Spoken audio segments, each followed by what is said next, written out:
बहुत समय पहले की बात है। एक राजा था जिसकी 3 बेटियां थीं। राजा अपनी बेटियों से बहुत प्रेम करता था। एक दिन उसने अपनी बेटियों की समझदारी और उनके प्यार को परखने का निश्चय किया। उसने तीनों को बुलाकर पूछा, तुम मुझे कितना प्यार करती हो? सबसे बड़ी बेटी ने कहा, पिताजी, मैं आपको सोने के बराबर प्यार करती हूँ। मझली बेटी ने कहा, पिताजी, मैं आपको चांदी के बराबर प्यार करती हूँ। छोटी बेटी ने मुस्कुराते हुए कहा, पिताजी, मैं आपको नमक जितना प्यार करती हूँ। राजा छोटी बेटी के उत्तर से नाखुश हो गया। उसे लगा कि नमक की तुलना में उसका प्यार कम है। उसने गुस्से में आकर छोटी बेटी को महल से निकाल दिया। छोटी बेटी रोते हुए जंगल में चली गई। वहां उसे एक साधु मिले। साधु ने उसे अपने पास रखा और बहुत सारा ज्ञान दिया।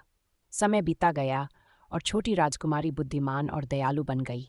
कुछ वर्षों बाद एक पड़ोसी राज्य के राजा ने छोटी राजकुमारी से विवाह करने का प्रस्ताव दिया। साधु ने भी उसे आशीर्वाद दिया और वह नई रानी बन गई। शादी के बाद उसने अपने पिता को भोज पर आमंत्रित किया। राजा अपनी बेटी को नहीं पहचान पाया। भोज में राजा के सामने बिना नमक का खाना परोसा गया। राजा ने खाना चखा, लेकिन उसे स्वादहीन पाया। उसने गुस्से में कहा, यह कैसा खाना है? इसमें तो स्वाद ही नहीं है। छोटी बेटी, जो अब रानी थी, मुस्कुराई और बोली, पिताजी, यह वही नमक है जिसे आप तुच्छ समझते थे। आज आपको पता कि नमक के बिना खाना अधूरा है और मेरा प्यार भी ऐसा ही था। मैंने आपको नमक जैसा प्यार किया जो हर चीज़ में ज़रूरी है। राजा को अपनी गलती का एहसास हुआ। उसने अपनी छोटी बेटी को गले लगाया और माफ़ी मांगी। उसने समझा कि छोटी बेटी का प्यार सबसे अनमोल था। शिक्षा। हर चीज़ का अपना महत्व होता है।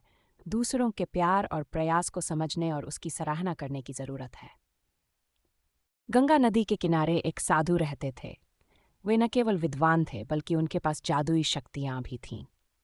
एक दिन वे ध्यान में मग्न थे, तभी बाज की चोंच से एक चूहिया छूटकर उनके हाथों में आ गिरी। उसकी छोटी सी पूंछ वो काली चमकीली आंखें थीं। उन्हें वह बहुत अच्छी लगी, पर घर ले जाने से पहले उन्होंने जादुई मंत्रों के प्रयोग से उसे एक लड़की में बदल दिया। वे उस लड़की को घर ले जाकर पत्नी से बोले, तुम हमेशा से संतान चाहती थी ना, तो लो, आज से यही हमारी पुत्री है। इसे पूरी देखभाल व स्नेह से पालो। साधु की पत्नी भी अपनी पुत्री को देख प्रसन्न हो उठी। वह उसे राजकुमारी की तरह पालने लगी। साल बीतते गए, नन्ही लड़की एक सुंदर युवती बन गई। जब वह 18 वर्ष की हुई तो साधु उसकी पत्नी उसके लिए वर तलाशने लगे। साधु ने कहा, मेरी बिटिया का विवाह ऐसे व्यक्ति से होना चाहिए जो सबसे बड़ा हो।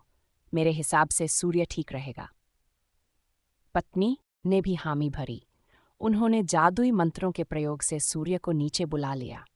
उन्होंने उससे अपनी पुत्री से विवाह करने को कहा, पर पुत्री ने पहले ही नकार दी। वह बोली, पिताजी, यह तो बहुत गर्म है। मैं उससे विवाह करूंगी जो इससे भी बेहतर हो। साधु निराश हो गए। उन्होंने सूर्य से कहा कि वे ही कोई वर सुझाएं। सूर्य ने कहा, बादलों के देवता से बड़ा कौन होगा? उनमें तो मेरी किरणों को भी रोकने की शक्ति है। साधु ने बादलों को नीचे बुलाया व अपनी पुत्री से विवाह करने को कहा, पर इस बार फिर पुत्री ने मना कर दिया। वह बोली, ये तो कितना बदसूरत है, मैं इससे विवाह नहीं कर सकती। साधु ने बादल देवता से कहा कि वही कोई अच्छा वर सुझा दें। वे बोले, पवन देवता ठीक रहेंगे, वे तो मुझे भी अपने फूंक से उड़ा देते हैं। साधु ने पवन देवता को बुलाकर अपनी पुत्री से विवाह करने को कहा। पुत्री ने फिर इनकार कर दिया। वह बोली, मैं इससे शादी नहीं करूंगी। ये तो कहीं टिकते नहीं, हमेशा यहाँ वहाँ भागते रहते हैं। साधु ने पवन देव से पूछा, क्या मेरी पुत्री के लिए ऐसा वर हो सकता है जो आपसे भी बेहतर हो? पवन देव ने कहा कि पर्वत देव मजबूत व ऊंचे हैं, वे मेरा भी रास्ता रोक देते हैं। साधु ने पर्वत देवता से कहा कि वह उसकी पुत्री से विवाह कर ले। पुत्री ने फिर से मना कर दिया। वह बोली, ये तो बहुत लंबे, सख्त व कठोर हैं, मैं इनसे विवाह नहीं कर सकती, इनसे भी कोई बेहतर चाहिए।